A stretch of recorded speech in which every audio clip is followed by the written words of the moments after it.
তাদের প্রত্যেকের আমি বলি যে ছেলে মেয়েগুলো তো আমি ভাঙড় বিধানসভার বিধায়ক আপনাদের ভোটে নিয়ে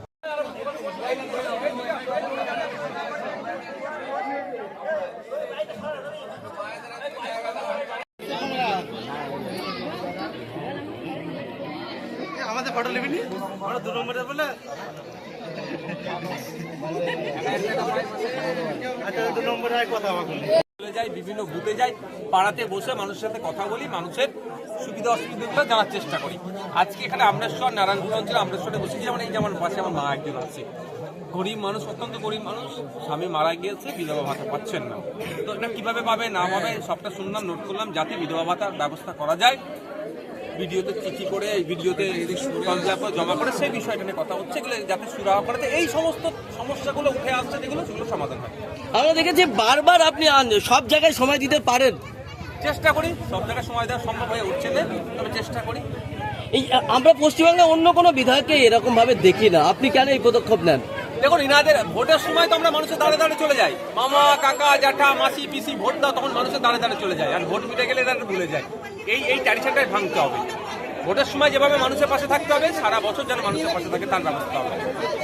অন্য বিধায়ক কি করে বলতে পারবো না, আমার রুচিতে এটা লাগে এটাই, যে আমি মনে করি এটা আমার এথিক্স, যে যাদের ভোট নিয়ে আমি বিধায়ক হয়েছি তাদেরকে আমাকে পূর্ণ পরিষেবা দিতে হবে। তাই পরিষেবা দিতে গেলে তাদের এলাকাতে আগে পৌঁছাতে হবে, শুধু বিধায়ক কার্যালয়ে বসে থাকলে পরিষেবা পাবে না।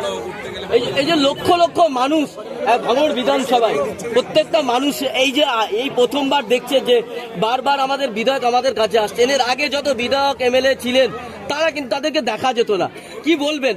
দেখুন, তাই সেই জন্যই তো আমাকে ভোট দিয়েছে, তাদের থেকে রেফারেন্স বলেই তো আশা করে ভোটটা দিয়েছে, আমি সেটা দিচ্ছি পরিষেবা, আমার হাতে যতটুকু পরিষেবা দেওয়ার আছে আমি তাদেরকে দিচ্ছি। ভাঙড়ের মডেল হওয়া, ভাঙড়টা মডেল হবে, বিভিন্ন বিধায়কদেরকে তাদের ভোটাররা প্রেশার ক্রিয়েট করবে, আসেন আমাদেরকে সপ্তাহে একদিন টাইম দেন, মাসে অন্তত একদিন টাইম দেন আমার অঞ্চলে, এ কথা বলছি। কি আপনি বিধায়ক হয়ে এই যে মানুষের সঙ্গে দাঁড়িয়ে দাঁড়িয়ে যাচ্ছেন, মানুষের কি সমস্যা দেখা যাচ্ছে?